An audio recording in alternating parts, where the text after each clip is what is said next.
আসসালামু আলাইকুম, চলে এসেছি নতুন আরও একটি ভিডিও নিয়ে। আজকে আমি যে ভিডিওটা করছি সেটা হচ্ছে রুই মাছ রান্না করার ভিডিও। তো প্রথমে বাজারে গিয়ে একটা রুই মাছ কিনে নিলাম, তারপরে হচ্ছে মাছটা সুন্দরভাবে বাজার থেকে কেটে আনছি, যেহেতু আমি মাছ কাটতে ওইভাবে পারি না।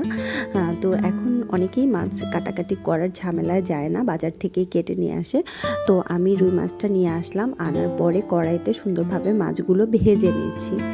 তো ভেজে নেওয়ার পরে হচ্ছে মাছটা তারপরে আমি মশলা দিয়ে কষাবো। প্রথমে তেল দিয়ে দিলাম, পেঁয়াজ বাটা এবং রসুন বাটা, জিরা, লং এলাচ এবং হচ্ছে মরিচের গুঁড়া, পরিমাণ মতো লবণ দিয়ে আমি সুন্দরভাবে কষিয়ে নিচ্ছি। তারপরে কাটা মরিচ দিয়ে দিলাম, তারপরে আলু এবং টমেটো দিয়ে, যেহেতু রান্না করব এগুলো কেটে রেখেছিলাম, তো এগুলো দিয়ে সুন্দরভাবে কষিয়ে নিচ্ছি। এবং ঝোলটা কষানো হয়ে গেলে, মোটামুটি আলুটা সিদ্ধ হয়ে যাওয়ার পরে আমি মাছগুলো দিয়ে দিচ্ছি। ভাজা মাছগুলো যে কয়টা আমি ভেজেছিলাম দিয়ে দিলাম। তারপরে সুন্দরভাবে জাল করে, যাতে মাছের ভেতরে মশলা যায়, তারপরে মশলা যাওয়ার পরে আমি সুন্দরভাবে নামিয়ে নিয়েছি।